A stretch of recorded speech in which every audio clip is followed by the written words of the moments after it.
예레미야 44장 1절에서 14절 말씀 제가 먼저 읽고 교독하도록 하겠습니다. 애굽 땅에 사는 모든 유다 사람 곧 믹돌과 다바네스와 놉과 바도로스 지방에 사는 자에 대하여 말씀이 예레미야에게 임하니라. 이르시되 만군의 여호와 이스라엘의 하나님께서 이와 같이 말씀하시니라. 너희가 예루살렘과 유다 모든 성읍에 내린 나의 모든 재난을 보았느니라. 보라, 오늘 그것들이 황무지가 되었고 사는 사람이 없나니 이는 그들이 자기나 너희나 너희 조상들이 알지 못하는 다른 신들에게 나아가 분향하여 섬겨서 나의 노여움을 일으킨 악행으로 말미암음이라. 내가 나의 모든 종 선지자들을 너희에게 보내되 끊임없이 보내어 이르기를 미워하는 일을 행하지 말라 하였으나 그들이 듣지 아니하며 귀를 기울이지 아니하고 다른 신들에게 여전히 분향하여 그들의 악에서 돌이키지 아니하였으므로 나의 분과 나의 노여움을 쏟아서 유다 성읍들과 예루살렘 거리를 불살랐더니 그것들이 오늘과 같이 폐허와 황무지가 되었느니라. 만군의 하나님 이스라엘의 하나님 여호와께서 이와 같이 말씀하셨느니라. 너희가 어찌하여 큰 악을 행하여 자기 영혼을 해하며 유다 가운데에서 너희의 남자와 여자와 아이와 젖 먹는 자를 멸절하여 남은 자가 없게 하려느냐. 어찌하여 너희가 너희 손이 만든 것으로 나의 노여움을 일으켜 머물러 사는 애굽 땅에서 다른 신들에게 분향함으로 끊어버림을 당하여 세계 여러 나라 가운데서 저주와 수치거리가 되고자 하느냐. 너희가 유다 땅과 예루살렘 거리에서 행한 너희 조상들의 악행과 유다 왕들의 악행과 왕비들의 악행과 너희의 악행과 너희 아내들의 악행을 잊었느냐. 그들이 오늘까지 겸손하지 아니하며 두려워하지 아니하고 내가 너희와 너희 조상들 앞에 세운 나의 율법과 나의 법규를 지켜 행하지 아니하느니라. 그러므로 만군의 여호와 이스라엘의 하나님께서 이와 같이 말씀하시니라. 보라, 내가 얼굴을 너희에게로 향하여 환난을 내리고 온 유다를 끊어버릴 것이며 내가 또 애굽 땅에서 머물러 살기를 고집하고 그리로 들어간 유다의 남은 자들을 처단하리니 그들이 다 멸망하여 애굽 땅에서 엎드려질 것이라. 그들이 칼과 기근에 망하되 낮은 자로부터 높은 자까지 칼과 기근에 죽어서 저주와 놀램과 조롱과 수치의 대상이 되리라. 내가 예루살렘을 벌한 것 같이 애굽 땅에 사는 자들을 칼과 기근과 전염병으로 벌하리니 애굽 땅에 들어가서 거기에 머물러 살려는 유다의 남은 자 중에 피하거나 살아남아 소원대로 돌아와서 살고자 하여 유다 땅에 돌아올 자가 없을 것이라. 도망치는 자들 외에는 돌아올 자가 없으리라 하셨느니라. 아멘.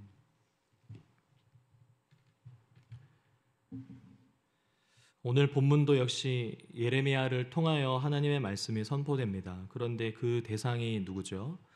예루살렘에 있는 하나님의 백성, 이스라엘 백성이 아닙니다. 또 시드기야나 또는 바벨론 왕에 대한 하나님의 말씀도 아닙니다. 바로 이집트에 정착하여 살고 있는 하나님의 백성을 향한 말씀입니다.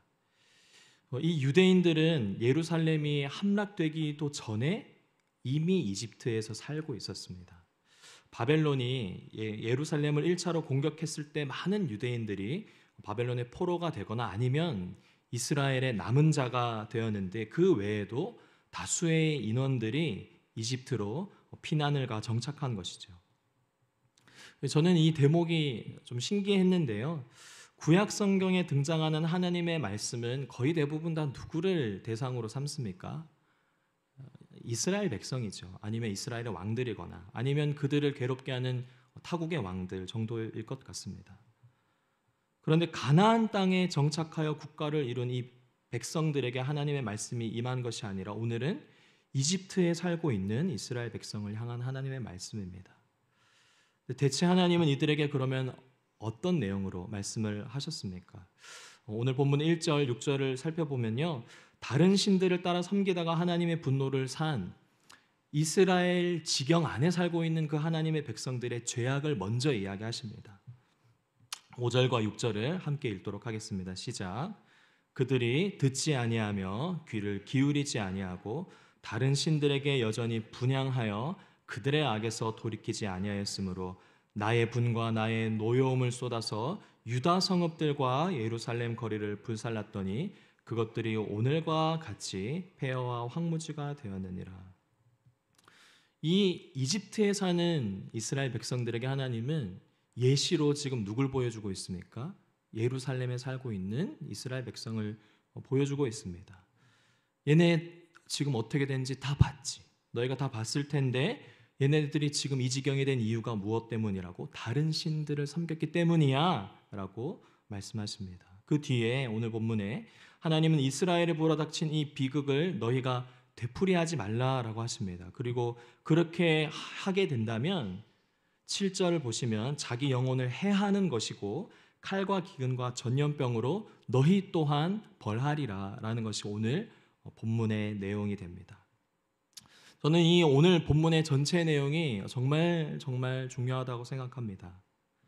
안전의 위협을 느낀, 그러니까 오늘 본문에 등장하는 이 이스라엘의 백성은 바벨론의 위협을 벗어나서 이집트의 그늘 아래 자신들의 안위를 살폈습니다. 생명의 위협은 물론이고 당장 이제 먹고 사는 문제도 어느 정도 해결이 되었죠. 어찌 되었든 간에 포로로 사는 것보다는 나으니까요. 그런데 무엇이 그들에게 문제가 된 것입니까? 영혼의 문제는 해결하지 못한 것입니다. 이스라엘에 있든 이집트에 있든 어디에 있든 그들은 하나님을 온전히 신뢰하며 하나님 중심적으로 살아가는 그 삶을 살아낼 수 없었던 것입니다. 성도 여러분, 저는 이런 측면에서 하나님을 온전히 신뢰하는 것은 환경의 문제와는 별개라고 생각합니다. 지금 당장 당면한 이 문제가 해결되면, 한숨 좀 돌리고 나면, 조금 더 먹고 살만해지면, 이것만 좀 해결하고 환경이 더 좋아지면 그때 가서 하나님을 더 잘 믿고 잘 따르고 섬길 수 없다는 것이죠. 오늘 이집트에 살고 있는 이스라엘 백성에게 하시는 하나님의 말씀은 바로 이 내용입니다. 오늘 본문을 통해서 살펴볼 마지막 포인트는요, 하나님은 우리가 어디에 있든지 자신의 백성들의 중심을 보시는 하나님이시라는 것입니다. 하나님은 이스라엘의 경계 안에 있는 자신의 백성만 보시는 것이 아닙니다. 또 하나님은 예루살렘 성전 안에서만 계신 분도 아니시죠. 시편 11편 4절에 보면 여호와께서는 그의 성전에 계시고 여호와의 보좌는 하늘에 있으며 그의 눈이 인생을 통촉하시고 그의 안목이 그들을 감찰하시는도다. 여호와 하나님은 그의 성전에 계십니다. 당연한 말씀이죠. 또 그 하나님의 보좌는 어디에 있다고요? 하늘에 계십니다. 저희가 어딜 가든지 정말 이름도 알 수 없는 지도에도 나오지 않는 섬에 간다 해도 그곳에 하늘이 있지 않습니까? 하늘에 하나님이 다 우리와 함께 계신다는 것입니다. 그러니까 하나님은 자신을 찾는 백성들이 성전에서 예배할 때에도 임하시고 우리가 어느 땅에 거하든지 하나님이 계신다는 것입니다. 그 하나님이 그런데 무엇을 하신다고요? 인생들을 감찰하신다는 것입니다. 코람데오, 저희가 너무나 잘 많이 듣지 않았습니까? 하나님 앞에서라는 말은 바로 여기에서 나온 것입니다. 우리가 어디에서 무엇을 하든 하나님은 우리의 중심을 보고 계시는 줄 믿으시길 바랍니다. 그가 손이 짧아서, 그가 귀가 어두워서 우리의 소리를 듣지 못하시고 보지 못하시고 행하지 못하시는 것이 결코 아닙니다. 오히려 인격적인 하나님이시기 때문에 끝까지 기다리고 또 기다리시다가 절벽 아래로 떨어질 때쯤, 그러니까 오늘 본문에 등장한 이집트의 이스라엘 백성들과 같은 상태가 될 때쯤 한 발짝만 더 나아가면 정말 큰일이 나게 되는데, 그때 소위 저희 많이 듣지 않았습니까? 다리 몽댕이를 부러뜨려서라도 그 길을 돌이키게 하시는 분이 하나님이십니다. 말씀을 정리하자면요, 우리의 삶에 정말 중요하고 또 급한 일들이 해결된 후에 좋은 환경과 좋은 여건이 마련된다고 해서 그때 가서 하나님을 더 신뢰하며 따라갈 수는 없습니다. 하나님을 온전히 신뢰한다는 것은 환경의 문제와는 별개입니다. 오히려 광야에 하나님 말고는 아무것도 없을 때, 그때 비로소 우리의 신앙의 여정이 꽃이 피고 열매가 맺는 것을 우리가 얼마나 많이 경험하였습니까? 그런 우리가 어디에서 무엇을 하든지 하나님은 우리의 마음의 중심과 행동의 동기를 감찰하시고 지켜보시는 줄 믿습니다. 마지막으로 시편 139편의 말씀을 보고 나누고자 합니다. 내가 새벽 날개를 치며 바다 끝에 가서 거주할지라도 거기서도 주의 손이 나를 인도하시며 주의 오른손이 나를 붙들이시리이다.